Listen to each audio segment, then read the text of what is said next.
Your doctor looks at your resting heart rate, 60 to 100 beats per minute, normal.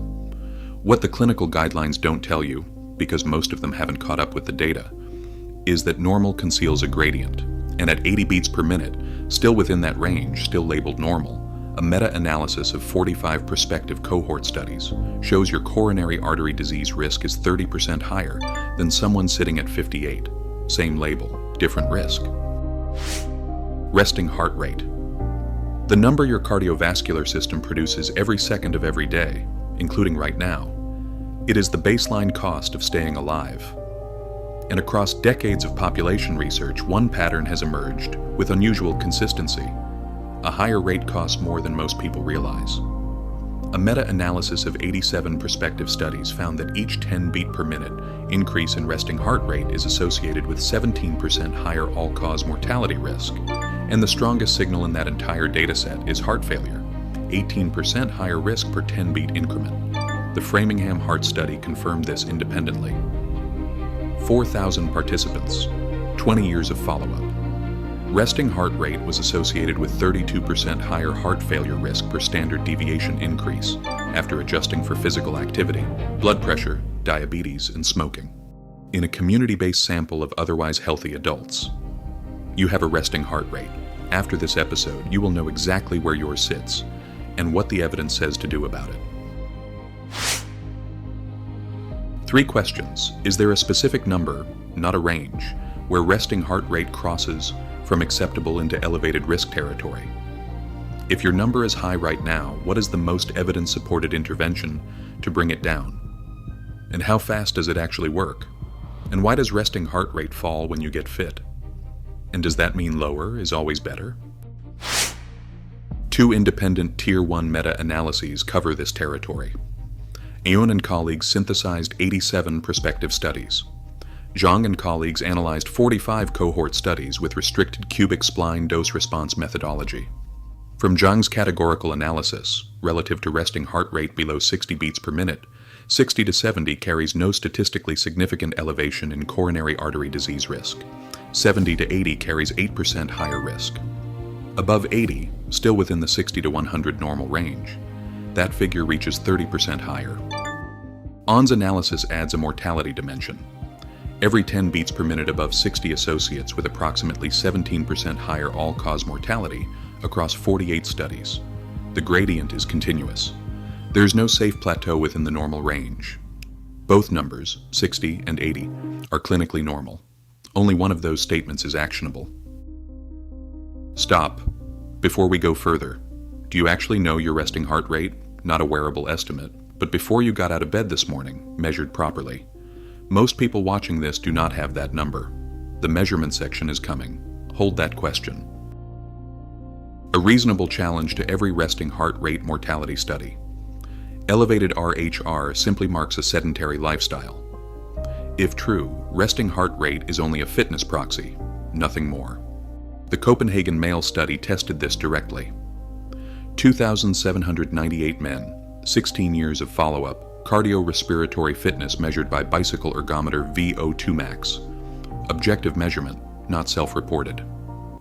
After adjusting for measured VO2 max, the resting heart rate association persisted. 16% higher mortality per 10 beats per minute after fitness adjustment. Resting heart rate is not simply a fitness proxy. It is measuring something that fitness cannot fully account for. That something is the chronic state of your autonomic nervous system. Your resting heart rate is set by 2 competing forces at the sinoatrial node. Sympathetic drive accelerates it. The vagal or parasympathetic tone slows it.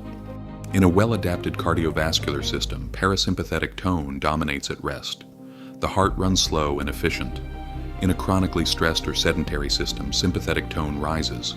The heart fires faster. If you watched episode 1 on heart rate variability, this connects directly. Higher HRV and lower resting heart rate are 2 outputs of the same underlying shift: increased vagal tone, decreased resting sympathetic drive. Zone 2, aerobic training, produces both. The nervous system adaptation is identical. Running hotter at rest carries structural consequences. Each heartbeat shortens diastole, the pump phase when coronary blood flow is highest. At 80 beats per minute compared to 60, the heart has measurably less time per beat for coronary perfusion. Researchers also propose that sustained elevated heart rate may contribute to endothelial dysfunction and increased mechanical stress on arterial walls. These are proposed mechanisms supported primarily by animal model data. The epidemiological mortality signal does not require the mechanism to be fully established. The population gradient exists regardless. The Hunt study from Norway tracked 29,000 adults with two objective resting heart rate measurements approximately 10 years apart. Those whose resting heart rate increased from the 70 to 85 range into above 85 beats per minute over that decade carried 80% elevated ischemic heart disease mortality risk. Direction matters. A resting heart rate that is rising year over year, even while remaining within the clinical normal range, is a signal worth intercepting. The preponderance of the evidence supports a target of approximately 55 to 70 beats per minute for non-athletes. The Framingham Spline Analysis, 4,000 participants, 20 years, medication users excluded, found no lower threshold of benefit. Lower resting heart rate continued to associate with lower mortality even below 60. One nuance requires acknowledging. The Gutenberg Health Study, 15,000 participants, full medication adjustment, found a J-shaped mortality curve with its lowest point at 64 beats per minute. In the subsample without rate-lowering medications, that J-shape largely disappears, and the nadir shifts to approximately 55 beats per minute, suggesting the elevated mortality at very low RHR in the full sample is substantially medication-driven. If your resting heart rate is consistently below 55 beats per minute and you are not a trained endurance athlete, this warrants clinical evaluation rather than celebration. For everyone else, the evidence points in one direction: move the number down. To know how this applies to you specifically, you need your actual number. 3 methods: free, then device-assisted, then continuous. Method 1 is free. Tomorrow morning, after waking naturally and before getting out of bed, place 2 fingers on your radial pulse, inside your wrist below the base of your thumb. Count beats for 60 seconds. Do this for 3 consecutive mornings. Average the 3 readings. That is your validated baseline, measured the way the mortality research measures it, before the nervous system responds to the day. Method 2. A chest strap heart rate monitor. The Polar H10 is the accuracy reference standard in consumer heart rate monitoring, validated against ECG, approximately $80 one time. Eliminates the optical wrist sensor error that affects resting measurements, particularly relevant at the low heart rate values you are trying to track. Method 3. A continuous wearable.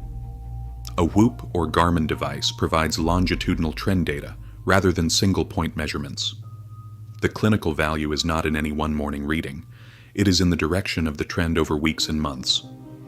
Detect drift before it reaches the thresholds the research identifies as high risk. Once you have your number, here is where it sits. For non-athletes, the target zone is 55 to 70 beats per minute. 60 to 70 is the low-risk reference range across the meta-analytic data. Above 80, the evidence begins to register measurable elevation in coronary artery disease risk.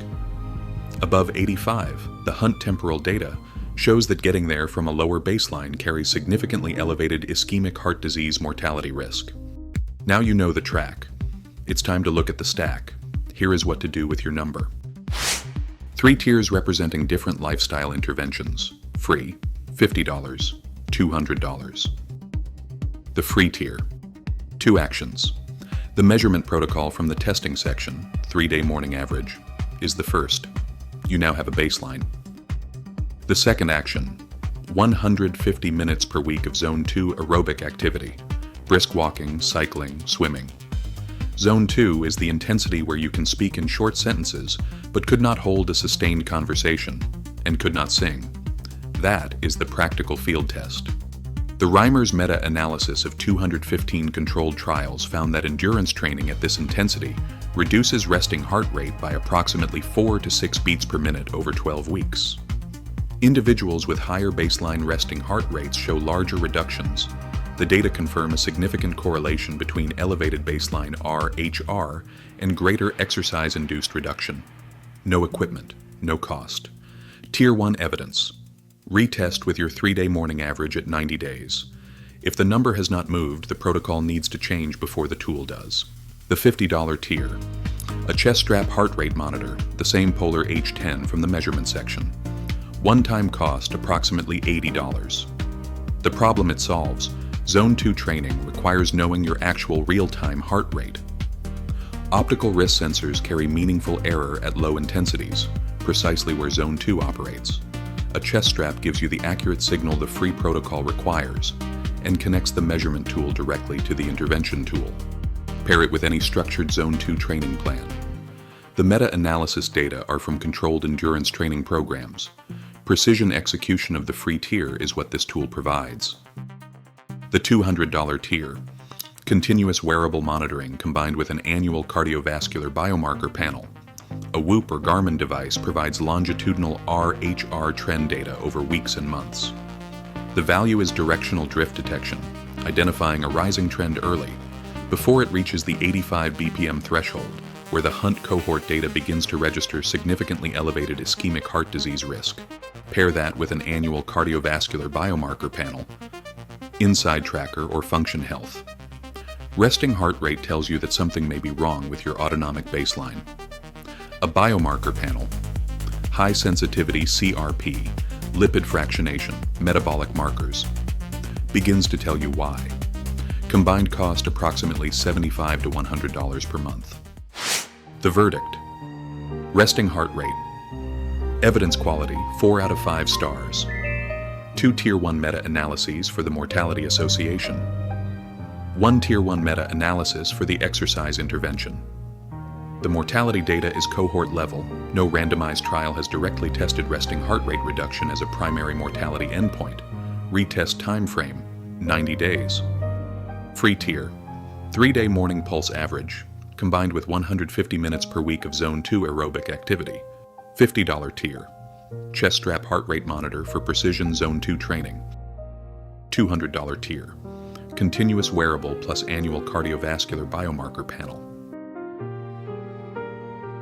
Your resting heart rate tells you what your heart does in silence, at rest, without any load on the system. Next time we ask what it does under pressure. Blood pressure. Most people believe the clinical goal is staying below 120/80. The research has moved on from that number. Where it has moved is more specific, more actionable, and for many people reviewing their last checkup, considerably more instructive than that familiar threshold suggests. We'll talk about it on the next episode.